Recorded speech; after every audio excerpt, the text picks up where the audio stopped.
All right. Question 10. A business consultant conducted a study to evaluate the effectiveness of a training exercise that was meant to improve sales. A random sample of sales personnel was selected to take part in the study. The total of the monthly sales for each participant was recorded before and after the training. Part of the analysis is shown in the data below.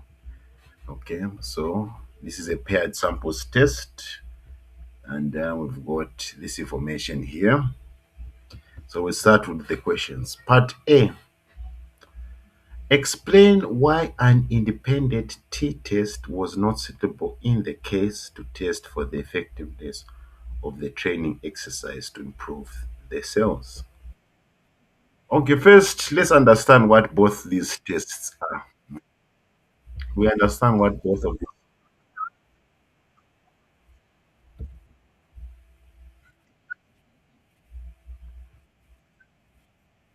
Can you get me clearly here?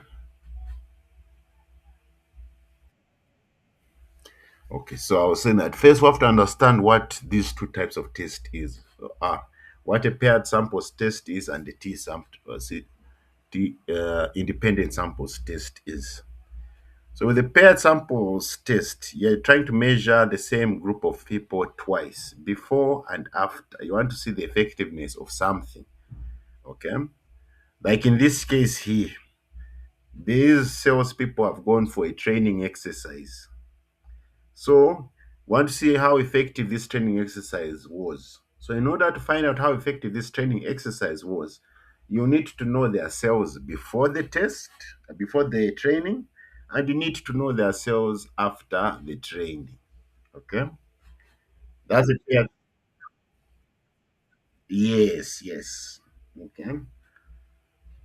Another example of a paired samples test. Let's say weighing the same people before and after a diet. Okay, you want to see, okay, is this diet effective? So you get their weights before the diet. Then you're going to get their weights after the diet. So that did you find out was there any change? Was the diet effective? In this case here, want to find out, was the training effective? Okay. Then an independent samples test is where you're measuring two different groups of people. Okay, you're not measuring the same group. It's two different groups of people. Independent samples test. Yes, two groups of people. Okay. So, for example, weighing 10 people on a diet versus 10 different people who are not on a diet. Okay. Or maybe if you want to see, let's say you produce a medicine. Okay. Then you get maybe a group of sick people. There will be those sick people you administer the medicine to, and there'll be those sick people who you don't administer the medicine to see if the treatment is effective. Okay. If the people who you administer the medicine to, they get cured earlier than those who you haven't administered to, then the treatment was effective. Okay. So why they call it independent? Because the groups have no link. So group one and group two, there's no link between them. Okay. When this example, we say 10 people on a diet versus 10 different people not on a diet. These are different groups. You just want to find out, is this diet effective or not? Okay. So in this question, why an independent samples test wasn't used? Because we're using the same group of people. We're not using two different groups of people. We're using the same group of people. We're measuring the cells before the training, and we're measuring the cells after it. Yes. So that's why an independent samples is not the right one here. Okay. Simply because we've measured the same group of people twice, before and after. Okay. Yes.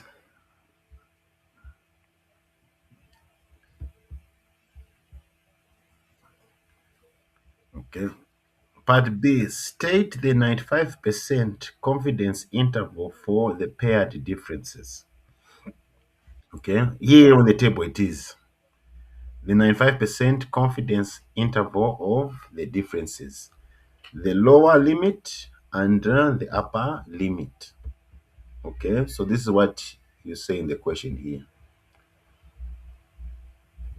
Okay, from negative 16.21020 to negative 1.53908.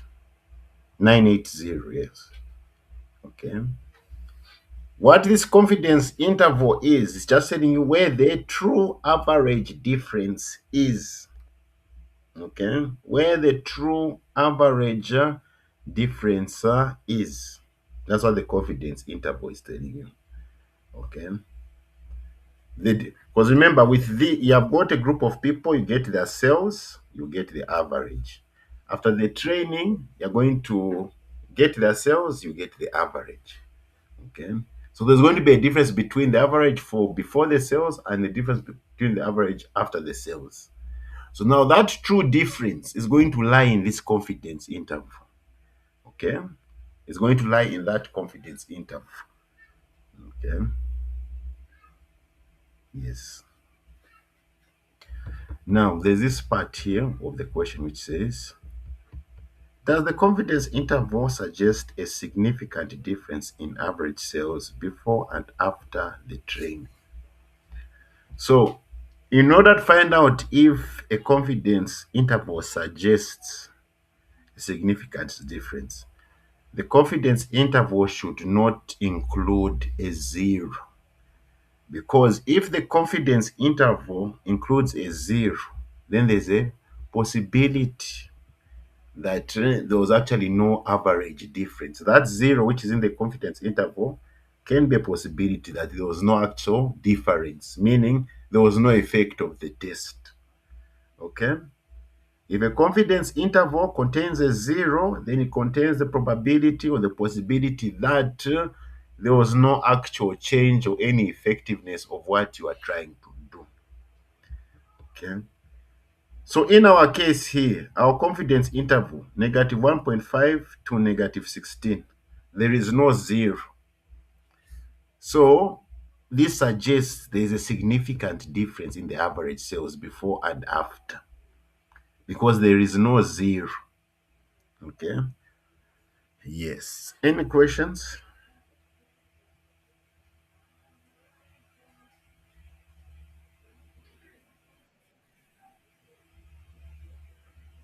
You'll be doing this test in final year, depending what your project is. Okay. The there are softwares that do this, which will give you this information there. Okay. And so if you see your confidence interval, there is a zero in there, then there's a likelihood that there is no effect of your test has got no effect. Because that's zero in the confidence interval, meaning zero effect, zero difference, meaning there's nothing effective. So always check for a zero if it's in the confidence interval. All right. Give an account of the test that was conducted. So what was happening in this test? We wanted to find out if this training exercise, okay, if it's effective. So we got a sample of sales personnel and we got their cells before the training. Then we conducted the training and afterwards we got the cells after the training. Okay. Then we've run our tests and these are the results of this test. Okay, so we're yet to conclude if this training was effective or if this training wasn't effective. But that's the test that was conducted. Okay, a test to see if a training exercise helped to improve sales. Where we got the group before the training exercise, got their sales. Then after the training exercise, we got the same group. And so what are their sales? To see how effective this training was.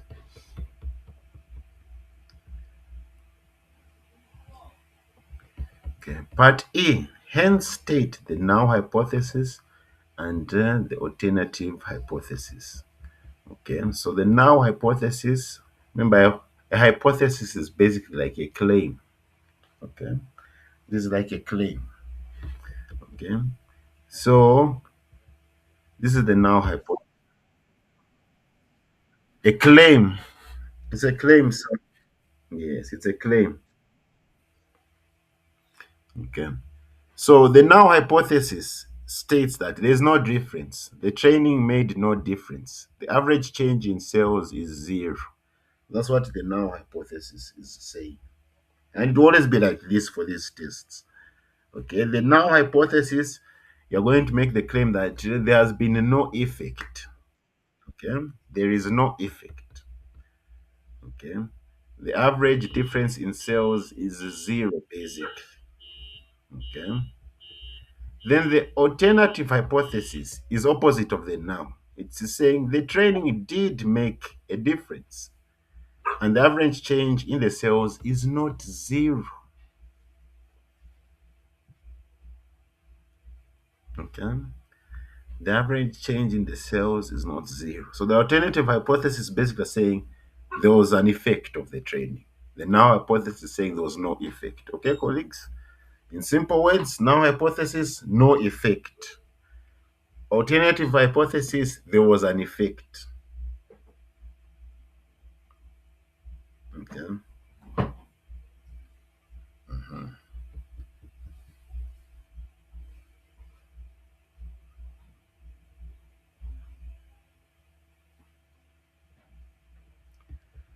Number two, the test statistic, it is this one here, negative 2.681. Okay, this is the test statistic, right? This table comes from a software. The software runs this test for you. Okay, yes. And this test statistic is always compared against a critical value. Okay, it was compared against a critical value to see if there was if you can reject the null hypothesis or if you can accept the null hypothesis. Because whenever you're making a decision for this test, it's either you accept the null hypothesis or you reject. Okay, don't say that we accept the alternative hypothesis. No, it's either you accept null hypothesis or accept the alternative hypothesis. So this test statistic, we can use it to compare it against the critical value. The critical value, you have to get it from a table, colleagues, okay? You have to get it from a table, a T table. I'll show you how you do that, but there's another way also how to find out if the to make a decision on the test using the p value, okay? But if you want to make a decision based on the test statistic, you're going to compare this test statistic with the critical value on the T table. Okay.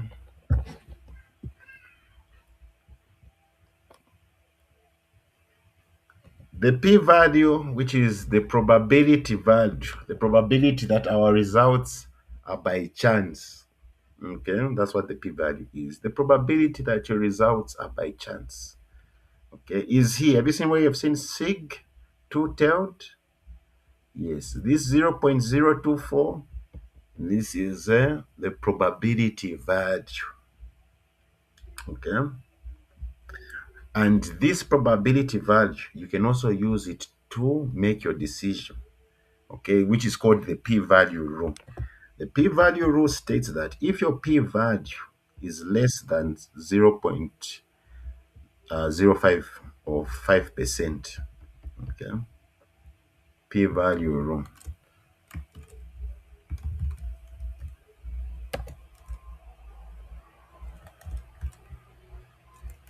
If p-value is less than 5% or 0.05, reject the null hypothesis, meaning there's a less than 5% chance that your results are by chance, by random, by luck. Okay. So if the probability that your results are not by luck, if the probability that your results are by luck is very small, it's less than 5%, then it means your results are true and you can reject the null hypothesis, meaning you can say there's an effect. But if your p-value is greater than 5%, it means the probability that your results are by luck is greater than 5%. So you cannot be confident with that test. Okay? Because it's the probability that your results are by luck is greater than 5%. It might be 10%, 20, it even might be 50%. So in such a case, you won't accept those results. So in this case, colleagues, our p-value 0.024, 2.4% probability that our results are by luck. Okay, it is less than 0.05. Okay, so using the p-value, we can reject the null hypothesis. Okay, we can reject the null hypothesis saying there is an effect of this training. This training had an effect. When we reject the null hypothesis, what we're just basically saying is there is an effect in our training. Because remember, the null hypothesis said there is no effect.